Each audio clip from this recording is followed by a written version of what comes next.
Green city ও clean city হিসেবে পরিচিত রাজশাহী নগরীতে একাধিক উন্নয়ন প্রকল্প থেকে শুরু করে সুউচ্চ দালানকোঠা নির্মাণের কাজ বেড়েই চলেছে।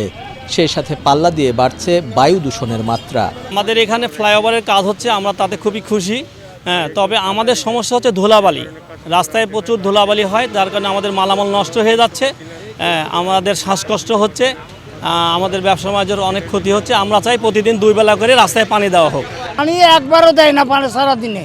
আমরা বলে গেছি এনাদেরকে, বলার পরেও ওনারা কোনো গুরুত্ব দিচ্ছে না। এরকম ধরে 5-6 মাসের বেশি হবে যে এরকমভাবে ধুলা খাচ্ছি আমরা। ট্রাফিকের ডিউটি করতে গেলে এই বায়ু দূষণটা আর এই ধুলাটাতে এখন যেহেতু কাজ চলতেছে, রোডের কাজ সরকার অতিরিক্ত হওয়ার কারণে আমরা বেশি ক্ষতিগ্রস্ত। সারাদিন রাস্তায় কাজ করে ধুলাবালি, সাধারণ মানুষের সমস্যা হয় এবং যাত্রীরা ঠিকভাবে চলাফেরা করতে পারে না। রাস্তাঘাটে মনে করেন দুনিয়ার নোংরা বালু, শ্বাস প্রশ্বাস সব কিছুতে কষ্ট হয় আমাদের। দেশের বিদ্যমান বায়ু দূষণ নিয়ন্ত্রণ আইন অনুসারে বাতাসে PM 2.5 এবং 10-এর সর্বোচ্চ মাত্রা থাকতে হবে যথাক্রমে 65 ও 150 মাইক্রোগ্রাম পার মিটার কিউব। তবে রাজশাহীর বাতাসে সেই মাত্রা পাওয়া গেছে দ্বিগুণেরও বেশি। এখানেই শেষ নয়, প্রতি বছর বায়ু দূষণের মাত্রা আশঙ্কাজনক হারে বৃদ্ধি পাচ্ছে।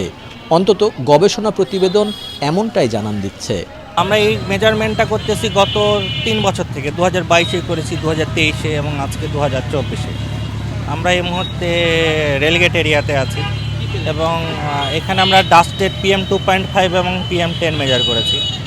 PM 2.5 আমরা আশঙ্কাজনক হারে অনেক বেশি পেয়েছি, অ্যারাউন্ড 120 to 130।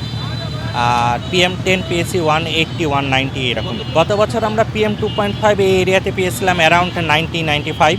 গত বছরের তুলনায় PM 2.5 এবার অনেক বেশি। আর PM 2.5টাই কিন্তু আমাদের স্বাস্থ্যের জন্য বেশি ঝুঁকিপূর্ণ। ডাইরেক্ট এটা লাংকে ইফেক্ট করে। PM 2.5 লাংয়ের ক্যান্সার হতে পারে। এটাতে শুধু মানুষের ক্ষতি হবে তাই না, বায়োডাইভার্সিটিরও ইম্প্যাক্ট আসে। উন্নয়নের নামে সড়কের 2 ধারে বৃক্ষনিধন ও পুকুর ভরাট সহ চলমান উন্নয়ন কাজে ঠিকাদার প্রতিষ্ঠানের স্বেচ্ছাচারিতাকে বায়ু দূষণের অন্যতম প্রধান কারণ হিসেবে চিহ্নিত করেছে স্বেচ্ছাসেবী এই সংগঠনটি। আমাদের গত 3 বছরের যে স্টাডি, তার মধ্যে আমরা 3টা কারণ আমরা দেখেছি। মেন কারণ যেটা কনস্ট্রাকশন, আনপ্ল্যান্ড কনস্ট্রাকশন অ্যাক্টিভিটি, যেটা এয়ার পলিউশন কন্ট্রোল রুলসের কিছু মানা হয় না। এখানে ডাস্ট জেনারেট হচ্ছে। কন্ট্রোল রুলসে লেখা আছে যে ম্যাটেরিয়ালসগুলো, কনস্ট্রাকশনগুলো ঢেকে রাখতে হবে। ইভেন যেগুলো ওয়েস্ট আছে সেগুলো ঢেকে রাখতে হবে, পরিবহন করতে হবে। এবং মেন যেটা বিষয় ছিল সেটা অন্তত দিনে 2 বার পানি ছিটাতে হবে, সেটা কিছুই মানা হয় না। দ্বিতীয় আরেকটা মেজর কারণ, গত কয়েক বছরে রাজশাহীতে অনেক গাছ কাটা হয়েছে, এটা একটা বড় কারণ। গাছ কম হলে কিন্তু বায়ু দূষণ বেড়ে যায়। আর থার্ড যেটা মেজর কারণ, সেটা হচ্ছে পুকুর কমে যাওয়া। রাজশাহীতে পুকুর প্রচুর ভরাট করা হয়েছে। তবে সিটি কর্পোরেশন কর্তৃপক্ষ জানিয়েছে আগামী 5 থেকে 6 মাসের মধ্যে পরিস্থিতির উন্নতি হবে। ইদানিংকালে যেহেতু ড্রাই সিজন আসছে, আমাদের কিছু উন্নয়ন কাজও চলমান। এই চলমানের কারণে কিছু ডাস্ট পার্টিকেল বের হচ্ছে, সেগুলো বায়ু দূষণ করছে। সেটার ক্ষেত্রে আমরা প্রতিকারমূলক এই ঠিকাদারি প্রতিষ্ঠানের সাথে আমাদের একটা কম্পোনেন্টই আছে, যে হলো ডাস্ট সাপ্রেশন মেজার।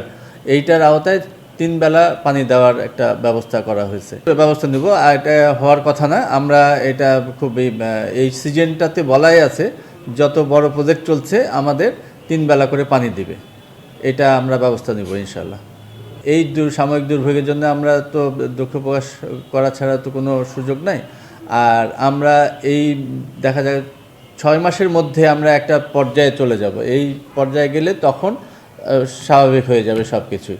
অপরিকল্পিত উন্নয়নের ফলে নগরবাসীদের যেন স্বাস্থ্য ঝুঁকিতে পড়তে না হয়, এমনটাই দাবি নগরবাসীর। রাজু আহমেদ, প্রতিদিনের বাংলাদেশ, রাজশাহী।